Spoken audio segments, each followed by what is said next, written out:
지금 우리 사회에 꼭 필요한 인식, 바로 아동인권에 대한 이야기입니다. 먼저 아동이 누려야 할 돌봄의 권리를 살펴볼까요?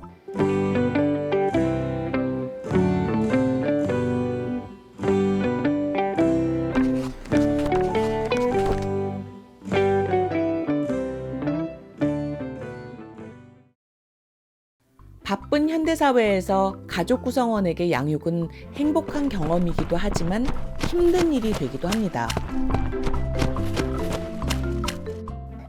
아이는 태어나는 순간부터 누군가의 돌봄을 필요로 합니다. 아이는 성장하면서 먹고, 싸고, 씻고, 자는 등의 일상을 누려야 합니다. 이를 위해서 누군가는 양육의 책임을 져야 하죠. 이것은 아이가 존엄한 인간으로 살아가기 위해 누려야 할 최소한의 당연한 권리입니다. 아이가 존엄한 인간으로 존중받으며 성장하기 위해서 우리는 어떻게 양육해야 할까요? 효능감, 자기 유능감 그런 거와 너무나 관련이 깊기 때문에 발달과 성장에서 굉장히 중요하다. 굉장히 중요하네요. 전문가들은 다양한 매체에서 여러 가지 양육 방법을 이야기합니다. 양육자들은 그에 맞춰 완벽한 부모가 되고 싶어 하지만 쉽지 않습니다. 완벽한 부모라는 것이 허구이기 때문이죠. 양육에 관한 조언 중 하나는 다른 아이들과 비교하지 말라는 것이잖아요. 아이를 양육하는 사람도 남들과 스스로를 비교하지 말아야 합니다. 누구와도 비교하지 않고 할 수 있는 한에서 최선을 다하여 아이를 양육해야 아이와 양육자 모두가 인간으로서 지속 가능한 일상을 누릴 수 있습니다.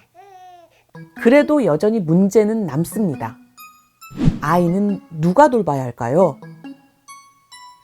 과거에는 집안의 여자들이 아이를 돌보는 것이 당연하다고 생각했습니다.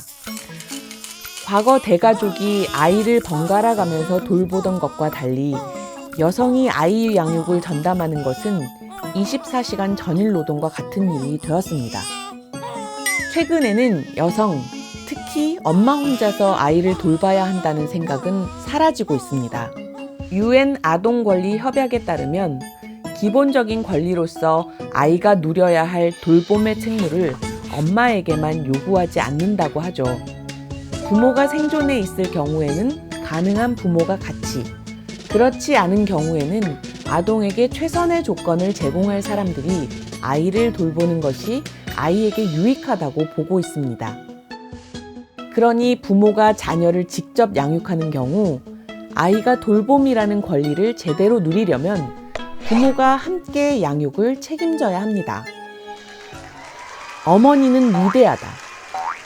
신이 모든 곳에 있을 수 없어서 어머니를 만들었다. 이런 말은 여성에게 모성애를 강요하는 말들입니다.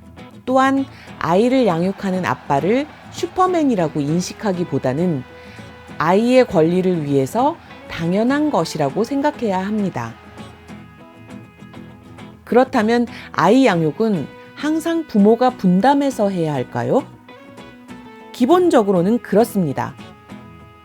그러나 그렇지 않은 경우도 생각해 보아야 합니다. 항상 부모가 분담해서 자녀를 양육해야만 한다고 생각하면 가족 다양성을 인정하지 않고 부모가 함께 아이를 키우지 않는 가족에 대해 편견을 갖게 할 수 있습니다. 중요한 것은 어떤 상황에 놓여 있든지 모든 아이가 돌봄의 권리를 충분히 누려야 한다는 것입니다. 사회와 국가도 이를 지원해야 합니다. 아이 양육을 위해 직장을 그만두지 않아도 되는 환경, 아이를 함께 키울 수 있도록 하는 남성 육아휴직 제도의 활성화, 양육수당과 같은 경제적 지원, 돌봄 서비스 지원, 아이에게 적합한 지역사회 환경 개선 등 다양한 사회적 지원이 제공되어야 합니다.